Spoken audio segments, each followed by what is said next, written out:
Hi friends, అందరికీ నమస్కారం. Welcome back to our channel. NTPC limited national thermal power corporation limited నుంచి భారీ notification విడుదలైందండి.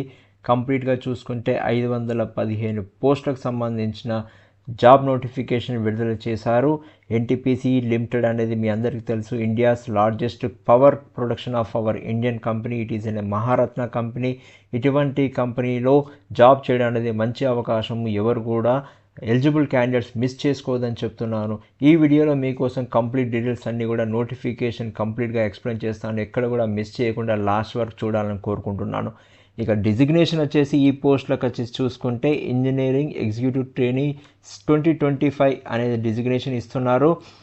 ఇక ఎలిజిబిలిటీ క్వాలిఫికేషన్ చూసుకుంటే full time bachelor degree in engineering or technology or AMIEలో 65% of marks ఉండాలి general category వారికి, and 55% of marks ఉండాలి SC ST PWD క్యాండిడేట్స్కి అని చెప్తున్నారు. దీంతో పాటు అడిషనల్గా గేట్ 2025 ఎగ్జామ్ అనేది ఖచ్చితంగా రాసి ఉండాలి, వారు పాస్ అయి ఉండాలి అని చెప్తున్నారు. అటువంటి వారే ఈ పోస్టులకు వచ్చేసి ఎలిజిబిలిటీ అని చెప్తున్నారు. ఇక పోస్టుల వివరాలు చూసుకుంటే ఎలక్ట్రికల్లో వచ్చేసి 165 ఉన్నాయండి. మెకానికల్ స్ట్రీమ్స్కి సంబంధించి 210 పోస్టులు ఉన్నాయండి. ఎలక్ట్రానిక్స్ అండ్ ఇన్స్ట్రుమెంటేషన్కి చూసుకుంటే 125 ఉన్నాయండి. Computer science and information technology చూసుకుంటే 15 పోస్టులు అవైలబుల్గా ఉన్నాయని చెప్తున్నారు. ఇంకా మన ఏజ్ లిమిట్ అనేది చూసుకుంటే 25 ఇయర్స్ అనేది ఉండాలి. లాస్ట్ డేట్ ఆఫ్ ఆన్లైన్ అప్లికేషన్కి చూసుకొని క్యాలిక్యులేట్ చేసుకోవాలి. దానితో పాటు SC ST OBC PWBD and ex servicemen వారికి as per government rules and regulations ప్రకారంగా ఏజ్ రిలాక్సేషన్ అనేది కూడా ఉంటుంది. వారు ఏజ్ను క్యాలిక్యులేట్ చేసుకోవచ్చు అని చెప్తున్నారు. ఇక సెలక్షన్ ప్రాసెస్ అనేది చూసుకుంటే ఎలిజిబిలిటీ క్యాండిడేట్స్కి మెయిన్గా వచ్చేసి గేట్ 2025 ఎగ్జామ్ అనేది రాయాలి, వారు క్వాలిఫై అనేది అవ్వాలి. దాని తర్వాతనే నెక్స్ట్ స్టెప్ అనేది వెళ్తుంది. అది కూడా గేట్ 2025లో మంచి పర్ఫార్మెన్స్ అండ్ మెరిట్ ఉన్న వారికి సెలక్షన్ అనేది జరుగుతుంది. తర్వాత ఆఫర్ ఆఫ్ అపాయింట్మెంట్ అనేది ఇవ్వడం జరుగుతుందని ఎన్టీపీసీ వారు ఈ నోటిఫికేషన్లో తెలియజేశారు.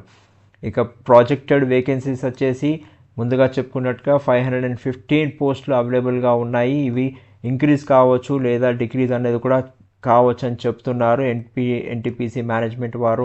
ఎలక్ట్రికల్ వచ్చేసి 165 పోస్టులు ఉన్నాయండి. మెకానికల్ వారికి 210, ఎలక్ట్రానిక్స్ అండ్ ఇన్స్ట్రుమెంటేషన్ వారికి 125, కంప్యూటర్ సైన్స్ అండ్ IT వారికి 15 పోస్టులు ఉన్నాయి. దాంతోపాటుగా ఇక్కడ మీకు నోటిఫికేషన్లో క్లియర్గా కేటగిరీ వైజ్గా డివైడ్ చేసేసి అన్రిజర్వ్డ్ కింద EWS వారికి, OBC అండ్ SC ST వారికి క్లియర్గా నోటిఫికేషన్లో ఇచ్చేశారు. ఇక పే స్కేల్ చూసుకుంటే రిక్రూట్మెంట్కి వచ్చేసి చాలా మంచి జీతంతో ఇస్తున్నారండి. Pay scale of minimum 40,000 rupees to 1,40,000 rupees వరకు ఉంటుంది. At the minimum basic pay of 40,000 rupees under E1 grade కింద ఇస్తారని చెప్తున్నారు. దీంతో పాటుగా డియర్నెస్ అలవెన్స్ DA అంటారు, and other pre requisites and allowances terminal benefits కూడా వీటితో పాటుగా వారు ప్రొవైడ్ చేయడం అనేది జరుగుతుందని చెప్తున్నారు. ఇక ప్లేస్మెంట్ అనేది చూసుకుంటే the selected candidates 1 year of training అనేది వెళ్ళాల్సి ఉంటుంది, వేరియస్ ప్లేసెస్లో ఉంటుంది. తర్వాత ఫైనల్ పోస్టింగ్ అనేది ఇచ్చేది కంప్లీషన్ ఆఫ్ ట్రైనింగ్ జరిగిన తర్వాతనే ఇస్తారు. And candidates can be placed across of the country, ఎక్కడైనా పోస్ట్ చేయొచ్చు. ఎన్టీపీసీకి సంబంధించిన వారి యొక్క స్టేషన్కి సంబంధించిన జాయింట్ వెంచర్స్ కంపెనీస్లలో ఎక్కడైనా పోస్ట్ చేయొచ్చు అని చెప్తున్నారు. ఈ విధంగా చూసుకుంటే మన ఆంధ్రప్రదేశ్ తెలంగాణ వారు కూడా ఈ పోస్టులకి అర్హులు, వారు కూడా అప్లై చేసుకోవచ్చు. ఇక చూసుకుంటే సర్వీస్ బాండ్ అనేది కూడా ఉంటుంది. ఈ జనరల్ EWS అండ్ OBC వారికి కేటగిరీస్కి వచ్చేసి 5 lakhs రూపీస్ సర్వీస్ బాండ్ అనేది ప్రొడ్యూస్ చేయాల్సి వస్తుంది. అండ్ SC ST PWD వారికి 2,50,000 రూపీస్ అనేది సర్వీస్ బాండ్ అనేది ఇవ్వాలి. After completion of 1 year of training తర్వాత 3 years అనేది మినిమంగా సర్వ్ చేయాల్సి ఉంటుంది వారు అని నోటిఫికేషన్లో క్లియర్గా డీటెయిల్స్ ఇచ్చారు. ఇక హెల్త్ సంబంధించిన విషయం చూసుకుంటే ఎవరైతే సెలెక్టెడ్ క్యాండిడేట్స్ ఉంటారో వారు సెలక్షన్ తర్వాత షార్ట్ లిస్ట్ అయిన తర్వాత ఎన్టీపీసీ సంబంధించిన మెడికల్ బోర్డ్ ఆఫీసర్స్ ఆధ్వర్యంలో మెడికల్ ఎగ్జామినేషన్స్ అనేది జరుగుతుంది. ఆ మెడికల్ ఎగ్జామినేషన్స్లో పాస్ అయిన వారికే ఫైనల్ సెలక్షన్ అనేది జరుగుతుందని చెప్తున్నారు. ఇక ఎలా అప్లై చేసుకోవాలి, హౌ టు అప్లై అని చూసుకుంటే ఎన్టీపీసీ EET అనే డిజిగ్నేషన్ 2025 సంబంధించి వెబ్సైట్ అడ్రస్ వచ్చేసి careersntpc.co.in are visit career section at ntpc.co.in ఈ 2 వెబ్సైట్ అడ్రస్ కూడా మరియు నోటిఫికేషన్ అడ్రస్ కూడా నేను డిస్క్రిప్షన్ బాక్స్లో ఇస్తాను. మీరు అక్కడ క్లిక్ చేసుకొని అక్కడి నుంచి కూడా అప్లై చేసుకోవచ్చు. నోటిఫికేషన్ బాక్స్ని మీరు చూసుకోవచ్చు, అక్కడ కంప్లీట్ డీటెయిల్స్ అనేది కూడా ఉంటుంది. ఇక candidates will be required to upload all the required documents. ఆ రిక్వైర్డ్ డాక్యుమెంట్స్ అనేది నేను ముందు ఫర్దర్ వీడియోలో చెప్తాను ఏమేమి డాక్యుమెంట్స్ అనేది అప్లోడ్ చేయాలనేది. ఇక చూసుకుంటే గేట్ 2025 రిజిస్ట్రేషన్ నెంబర్ తోటే మనం ఆన్లైన్ అప్లికేషన్ అనేది రిజిస్ట్రేషన్ చేసుకోవాలని జరుగుతుందండి. తర్వాత వచ్చేసి క్యాండిడేట్స్ అనేది required to download the application slip. Once అప్లికేషన్కి సంబంధించి ఫిలప్ చేసిన తర్వాత పేమెంట్ స్లిప్, అప్లికేషన్ ఫీజు అనేది కూడా పేమెంట్ చేసిన తర్వాత ఆ సబ్మిషన్ చేసిన తర్వాత అప్లికేషన్ని డౌన్లోడ్ చేసుకొని వారు సక్సెస్ఫుల్గా సేవ్ చేసుకొని పెట్టుకోవాలి. అది ఫర్దర్ కమ్యూనికేషన్స్కి అనేది ఖచ్చితంగా ఉపయోగపడుతుందని చెప్తున్నారు. Please ensure that gate 2025 registration number which is mention on your gate 2025 score card is fill up correctly.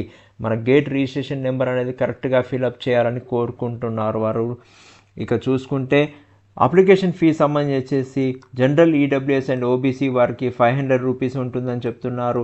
SC ST PWBD X servicemen వారికి అండ్ ఫిమేల్ క్యాండిడేట్స్కి ఎటువంటి ఫీజు లేదని చెప్తున్నారు. To encourage the mainly female candidates to apply more for the positions కోసము వారు ఎటువంటి fee అనేది పెట్టట్లేదు.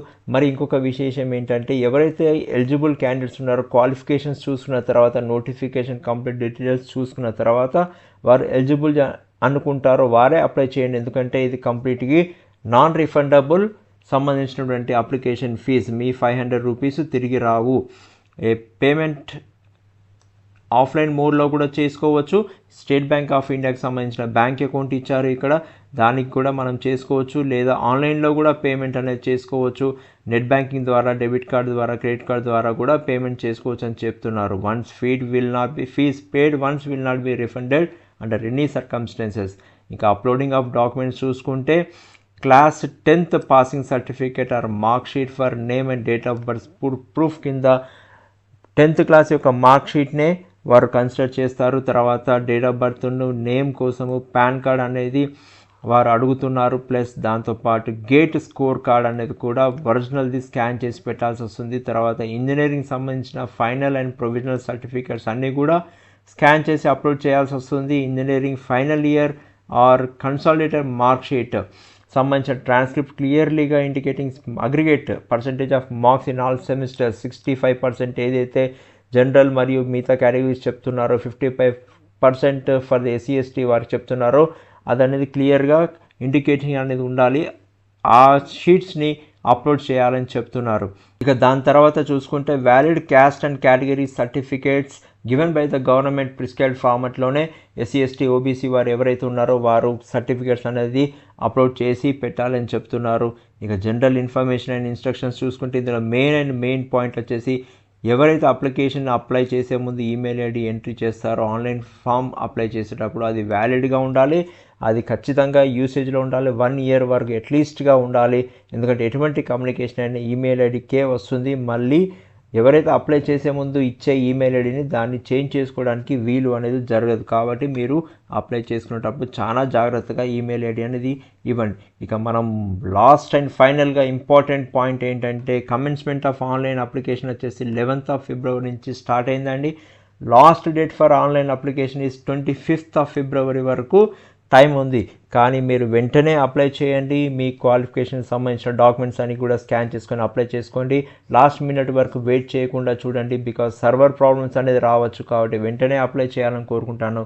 ఈ వీడియో కనుక మీకు నచ్చినట్టయితే నా ఛానల్ని సబ్స్క్రైబ్ చేసుకోండి అండ్ బెల్ ఐకాన్ని క్లిక్ చేసుకొని నేను చేసే వీడియోస్ నోటిఫికేషన్ రూపంలో మీకు వస్తాయి. కాబట్టి మీరు మిస్ చేయకుండా ఉంటారు. ఈ వీడియో కనుక మీకు నచ్చినట్టయితే లైక్ చేయండి, షేర్ చేయండి. మీ ఫ్యామిలీ అండ్ ఫ్రెండ్స్ మెంబర్స్కి ఎవరైతే జాబ్ రిక్వైర్మెంట్లు ఉన్నారో వాళ్ళకు కూడా చేయండి. ఇక మీరు కామెంట్ సెక్షన్లో మీకు ఎటువంటి క్వైరీస్ ఉన్నా, క్వశ్చన్స్ ఉన్నా మీరు పంపిస్తే నేను దానికి ఖచ్చితంగా రివర్ట్ చేస్తాను. Thank you. All the best to all the job aspirants and the eligible candidates. Thank you.